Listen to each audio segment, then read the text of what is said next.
Welcome to the Everybody Matters podcast, a show dedicated to the idea that when organizations care enough to show their people that who they are and what they do matter, they unlock the only business idea with truly unlimited potential. I'm Brent Stewart, your host. This podcast is an outreach of Barry-Wehmiller. Don't forget to connect with us on the web at Barry-Wehmiller.com, on Twitter at Barry-Wehmiller, on Facebook and LinkedIn, and check out our blog, trulyhumanleadership.com. Have you ever wished that the first day that you walk into a job and you have a leadership position, that it came with a complete set of instructions, a complete booklet that would tell you everything that you need to do, every situation that you're going to be in, and everything that you need to have to be a successful leader? You know, that's one of the reasons why we started Barry-Wehmiller University here at Barry-Wehmiller, was because we kept finding people who were in management positions and didn't know how to be a leader. And they would ask for help and say, I've always been a manager, I've never been a leader. On the last episode of the podcast, we introduced you to David Vandermolen. David is our learning sensei at BWU, and he's played a critical role in articulating our beliefs and shaping our culture and helping our people become better leaders. David returns to the podcast this week, and he's talking about the swag bag of leadership. So if you've ever gone to like a large conference where you and hundreds or thousands of others are showing up for an event, often when you sign in and you get your credentials, a name badge or something that you wear to say I'm officially here, you often get a bag, and in that bag is swag. Stuff we all get.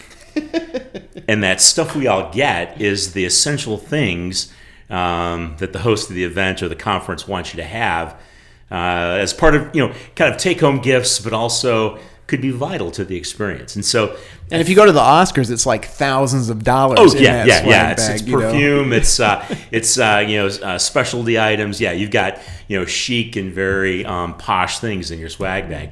But a leadership swag bag, in theory, it could be actually like a paper bag, not so decorative, and it could be kind of smushed full. But it's what's in that leadership swag bag that's critical.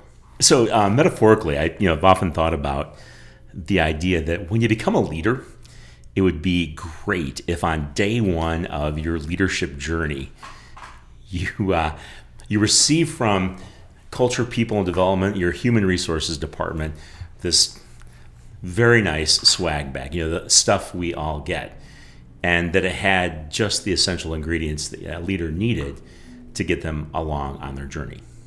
If you showed up one day, what are the kind of things that you've figured out should be in that bag?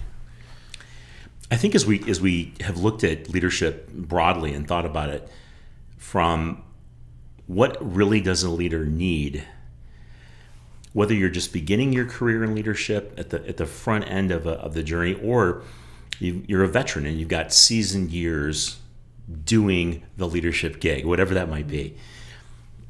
I think there are three essential ingredients inside the swag bag. One is there's some shirts. And actually there's three different shirts. And I could talk about those. There's also hats. And hats really help us understand the role we're supposed to play. Just like the shirts really help us understand what our work is. And there's one more thing, and this is the piece, if it was in the swag bag, that I think every leader needs, but would be likely the thing that is missed the most. Kind of like the bag gets thrown away and they forget what's in the bottom of the bag, because it's likely going to fall to the bottom of the bag. It's this idea of a laminated license, and that license is essential for leadership.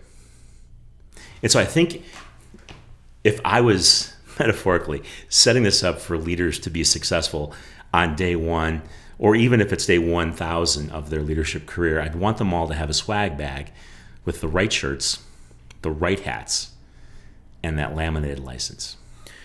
Well, let me back up. Before I talk about the shirts, let me explain why the shirts are important. So if I was, in a sense, there are three different kinds of shirts, and each one of the shirts has two embroidered images on it. One of a clock and one of a calendar. And so whatever your corporate or company logo is, for us, Barry-Wehmiller, for others, it might be your company, but there's got to be underneath that corporate logo 2 additional icons that have been embroidered into it. And one is a clock and one is a compass. And this is important because the shirts help us understand what our work is. So the first shirt defines really the first focus or the work of a leader. And that would be to work on self. So the fundamental initial task that leaders have is the work of self-development. So that would be a t-shirt, right? It would be something that gets sweaty and dirty, so to speak, something that, quick on, quick off. But it's all about that whole, I am working out my own leadership. Leading self precedes leading others. Leading self precedes leading others, precedes leading a business, right? So you'd want to have that one shirt that the leader fully understood. By reaching in the swag bag and donning this shirt, it suggests that one of the elements of your work as a leader is to grow self. But you can't keep that shirt on all the time, right? I mean, just like we all understand, I've got my, quote, workout clothes over here. That's important. You got to put those on. But there's another shirt that you put on. And actually, this shirt is the one that's worn probably the most. That would be like a uniform kind of work jersey. Maybe the pocketed one, even with your name on it, right? With the badge that says your name on it. Pocket protector in there. Possibly, yeah, absolutely. The idea here is that it describes the second piece of work for a leader, and that's the notion that leaders grow their people. So again, you grow self, workout jersey, t-shirt. This other shirt that I don is suggesting that my core work is, and maybe the biggest chunk of it, is to work on my people. But when I say that, don't it's actual work. So that's why even the whole idea that it has the pocket and it has the badge and symbolizes kind of that uniform, I'm getting busy, my hands dirty kind of work.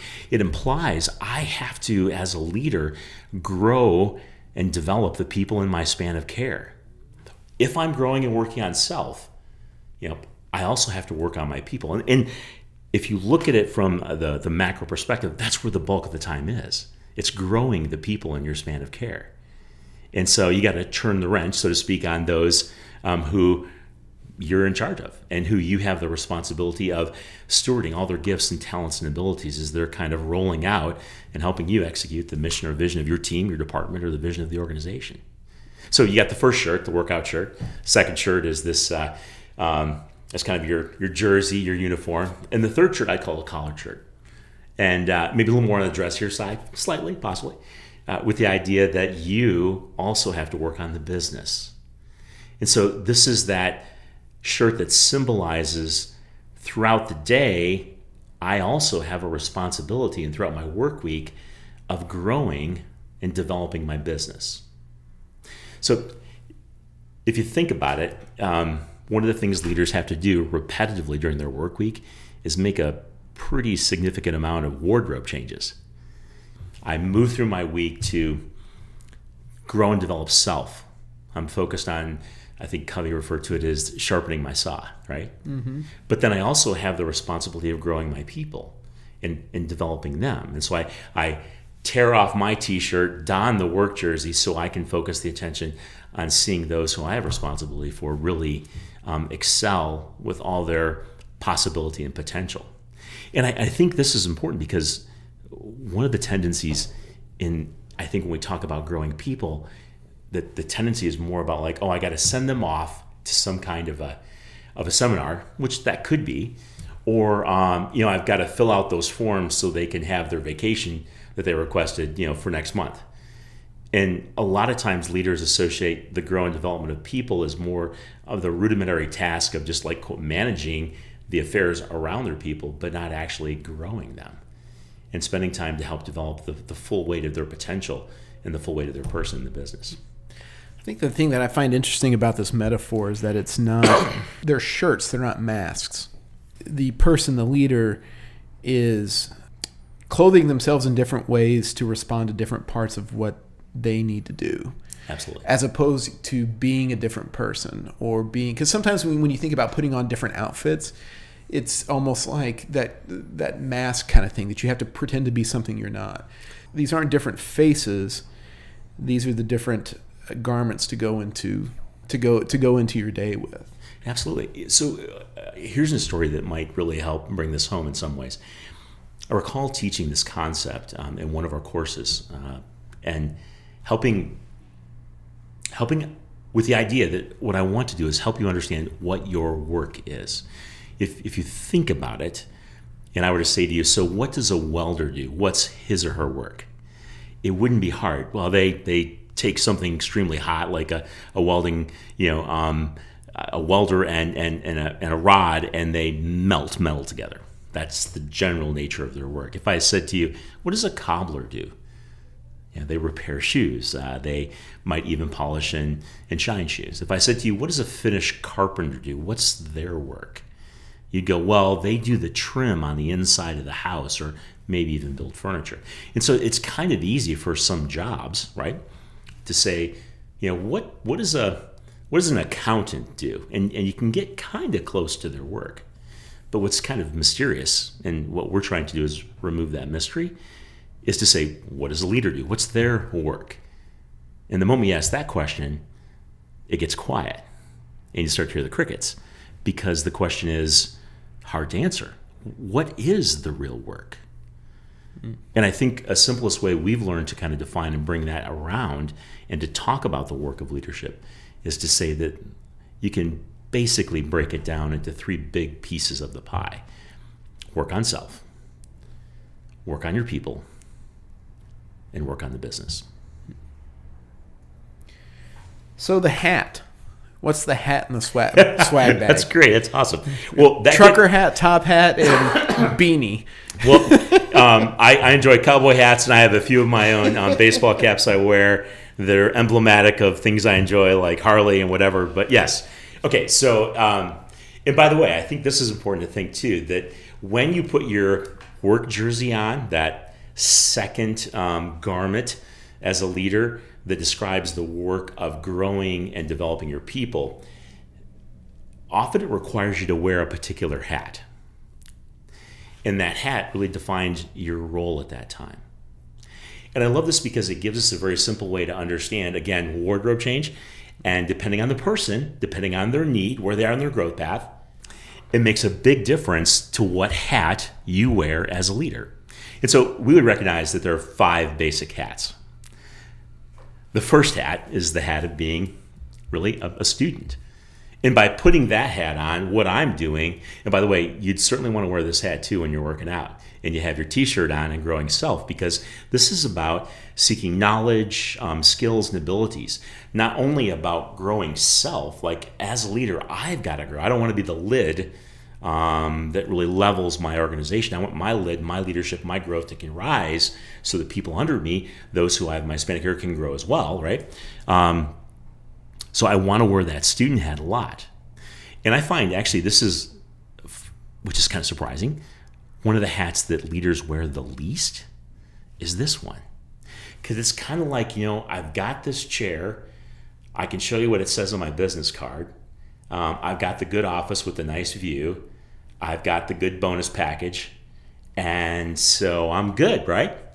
And so the need to grow, become a student, and continue to work on self seems less and less important for a lot of leaders, I think. But I think it's a critical hat. So one hat is the hat of the student. The second hat is the hat of a teacher. And that goes right specifically to some of the most important things that you do as a leader when you're growing your people, right? So I don that work uniform that says I'm doing the work as a leader to grow my people now, and I may be putting on my teacher hat, which means I need to transfer skills, abilities, knowledge to the people in my span of care. I want to give away my power. I want to give away what I know to help those around me for them to grow. So how do I give away what I've got, at the same time draw out the potential of the people around me? So I'll wear the hat of being a teacher. Right close to that is the hat of a coach. right? Another role I play with the people in my span of care is I have to be a coach. And that really is not so much about the idea of transferring knowledge, skills, and experience as much as it is about really engaging with the people in your span of care to improve performance. It's about how do I help you get better at what you're doing? How do I minimize shortcomings, really leverage what your successes are, right? There's probably two other hats. And by the way, I think you could almost look at this like in a generational sense and a timeline sense. At the front end of your leadership experience, it's really important that you're wearing the student hat, right? I still think that's required later on in the years as well, but certainly at the front end. And of course, I have to be a student of my people. I need to know them, so I wear it for that. The teacher hat, for sure. The coach hat, yes. But another role I play is that of mentor, and the last one is visionary. And this is critical too, because mentor is more about having that role where it's typically outside of your traditional thinking about the work environment. So it might be that I'm mentoring someone who's not in my span of care, possibly on a different team, in a different department, helping them in their career path. Typically mentoring, as we think about it in terms of a role a leader has, is along those lines. And of course, visionary, visionary is if there was a sequence to hats and a sequence to like the maturity of a leader, that's typically a hat that you don later in your career, in your life. Not that you can in the beginning, because of course we can see like in Silicon Valley and startups around the planet, how critical very young people who have visionary hats, so to speak, who are charging and developing new products, new processes, and organizing new organizations because they have that kind of a hat as well. But I think that's important to recognize that leaders, they have in their swag bag stuff we all should get, right? These hats that define and represent the various roles they wear. So in some senses, talk about wardrobe change, right? You've got a leader who walks in with a t-shirt on the morning, and by midday they have their work uniform on and they've switched hats 3 times because they're engaging with the people in their span of care to teach this individual, to coach this individual to improve performance. And I need to be visionary over here to help my team move to that next level. But when you think of it from that perspective, now you're getting really at the heart of what leadership is all about in defining the work. And those hats you can mix and match with the shirts too, right? So, because like if you're with your business shirt on, your collared shirt on, you're going to wear the visionary hat a lot.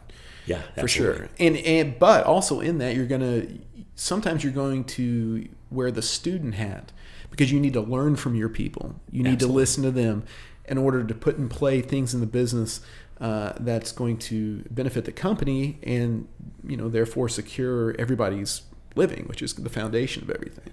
You put the student hat on to do the environmental scan. I've got to learn. I need to acquire information, knowledge about what's going on. Absolutely. And you put the coach hat on to say, I've got to work with someone who's on a different team or department to help them grow in concert with me and where I'm going. Yeah, it's kind of like the garanimals of leadership, right? You've got the variety of hats that you wear and the colors, and they all kind of coordinate, match with each other to make it kind of work. Now, what's interesting, right? And this is important too, is that in your bag are these hats called, teacher, student, coach, mentor, and visionary. But what I find surprising is without leaders ever getting a swag bag, they typically always get 2 hats that show up on their desk on day one. And that's a firefighter hat. And that's something akin to a football helmet that says, I need to charge the line and perform the football helmet. And it's about getting the work done and doing tasks. And I need to put out fires. And I think those 2 pieces of headgear, the fire helmet and the football helmet, those tend to be actually the headwear that most leaders wear. Yeah. It's headgear that's reactionary as opposed to proactive. Absolutely. It's kind of like you get a badge to enter the building. Here's your assignment to your laptop. Let me give you your new login information, your email. Oh, by the way, there's your firefighter hat. There's your football helmet, and you're good to go. And then the swag bag, which is kind of like maybe, underneath someone's desk as leader, they never even get to because they keep exchanging, the football helmet for the firefighter helmet, and that begins to define the nature of their work. That's why that emblem and that embroidery on each of the shirts, and probably should be on the hats too, is so important. It's the clock and the calendar. Because where you spend your time, where you invest your energy, from hour to hour and week to week, really determines whether you are growing self, growing your people, or growing your business. Gentlemen, one day in class, we were talking about this basic concept of let's define the nature of the work of a leader. Here it is.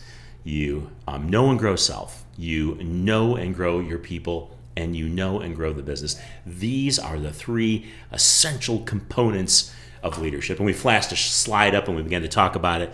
And I remember this gentleman in the very back of the classroom raised his hand and he pointed to the screen and said, I've been waiting for 25 years for that slide.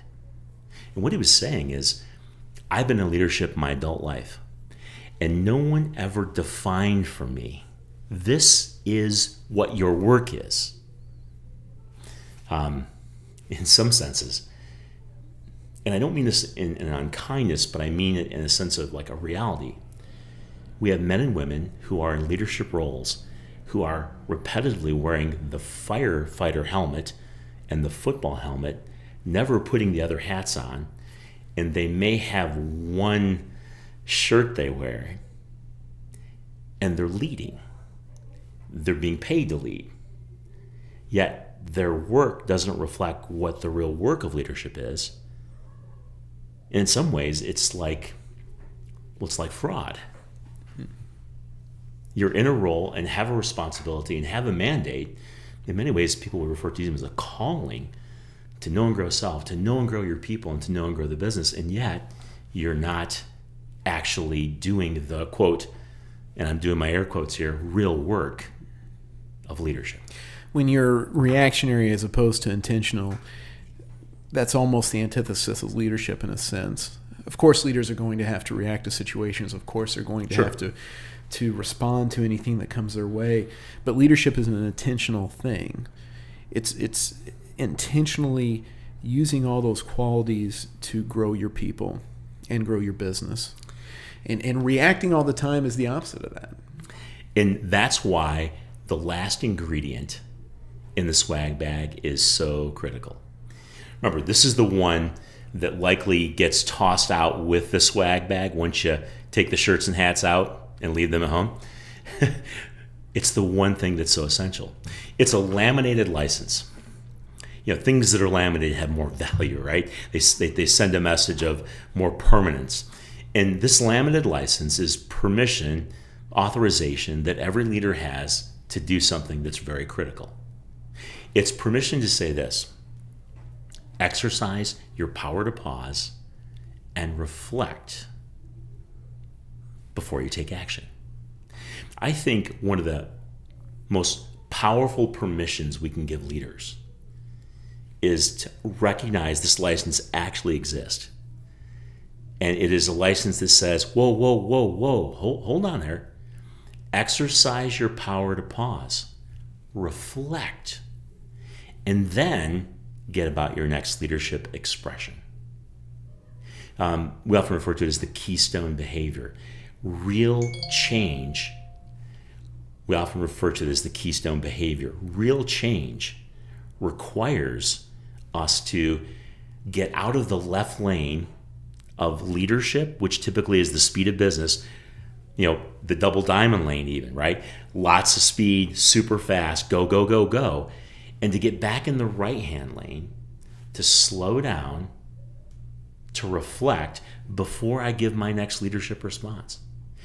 And if a leader could practice using their license to exercise that power to pause, wear the right shirts, and don the right hats, and if they just used what's in the swag bag, they are well on their way, whether it's the friend of their journey or their 15, 20-year veteran seasoned by fire in leadership, you're well on your way to being a really incredible leader if you get those 3 pieces of the swag bag down.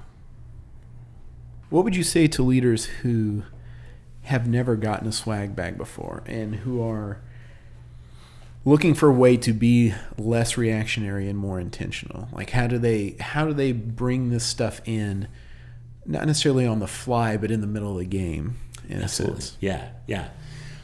So let's go back to the laminated license, right? And it's metaphoric, but it has such power if we think about it as true permission to exercise my power to pause. So we talk about getting from most of my work week, I have the fire helmet on, to I want more of my work week to be the teacher and coach hat. To get from A to B, to make an incremental increase of 7% more of my time, it requires a leader to do something really important, to pause. And you have to reflect on what you want to achieve, exercise that power to pause in one of the simplest ways. And I know it sounds like smoke and mirrors or vanilla, or just that it lacks teeth, but it doesn't. It's this idea that I need to start and stop my day with reflection. To build a very simple habit of starting and stopping with reflection. So for instance, if a leader each day had, let's say, 15 minutes where they began the front end of their workday and they reflected on the shirts and the hats they should be wearing that day, just that alone would begin to position them to start thinking very differently about how they entered their workday. They might even pop open Outlook and block a time to say, this is when I'm going to teach Trevor on my team this skill. I'm going to carve this hour out later in the week to do some coaching of this team. And it becomes a proactive response where you recognize, if I'm going to do my work, put the right hat on, I got to start using some tools around me to help with that. Pause gives you that window of time, not only just the time, but the emotional and mental freedom to think differently about the moment. And it becomes a very powerful way to proactively plan your week. And so whether you are just, whether you've been like, this is the 4th quarter of your leadership journey, it's never too late to grab that laminated license and begin exercising your power to pause and reflect. If a leader finally got his swag bag after not getting it the first day, but in the middle of the game, what differences do you think that they would see in their work life and their work relationships and their relationships with their team and their business? What differences do you think they'd start seeing as they started incorporating all this stuff? I often refer to the life outside of reflection as a leader and life lived apart from the hats and the shirts as life between the time clocks. And it's this idea that you punch the clock and it's go, go, go, go, go, go, and you punch out at the end of the day. And the biggest change you would notice is you go from hurry and worry and fatigue to less hurry and worry, more controlled events in your life. Not that you can control everything, but way more control and more freedom. I think folks would understand this when I say there's a sense of satisfaction you get when you do your spring clean of your lawn. You get the leaves out from under the bushes, you rake the yard, you mow it. Yeah, you might even do some fertilization and then let's say you spend a good chunk of your Saturday doing that, and then it's about 3:00 and your back's feeling that you're kind of sweaty and dirty from the day, and maybe you have a cold beverage in your hand. You're standing on the sidewalk looking back at your yard, and you have this sense of like, yeah, that's that's satisfying. You're tired. You're physically tired. You're grimy and dirty, but there's this degree of happy tired. That's a good kind of tired. I find most leaders don't experience that in the workday. They have a hurry and a worry and a fatigue, like a mental worry that owns them, because the margins between work and the line from work to home, I take my work to home, and I bring home to work, and I work long hours at one place to catch up because I've had my firefighter hat on all day. And I know even to make the business work, I've got to switch shirts and get a different hat. I mean, I think the biggest impact for a leader, not to mention the impact it has on growing and developing a team and growing the business, if I were to inspire leaders to start anywhere, it's like, look, how would you like a better life for yourself? More freedom, less stress, more intentionality, because with purpose, comes pleasure. And if you can get purposeful about how you're living out your leadership life, there's a huge benefit there. If you're looking for more tools for your swag bag, you might want to check out the BW Leadership Institute, which is the way we partner with businesses to bring our culture of truly human leadership to other companies. You can find them at bwleadershipinstitute.com. If you'd like to find out more about Bob Chapman and Raj Zodia's book, Everybody Matters, The Extraordinary Power of Caring for Your People Like Family, go to everybodymattersbook.com. For updates on the book, this podcast, for a lot of great content and insight. Don't forget to check us out on the web at Barry-Wehmiller.com. Connect with us on Twitter at Barry-Wehmiller, on Facebook and LinkedIn, and check out our blog, trulyhumanleadership.com. I'm Brent Stewart. Thanks for listening, and don't forget, Everybody Matters is the only business idea with truly unlimited potential.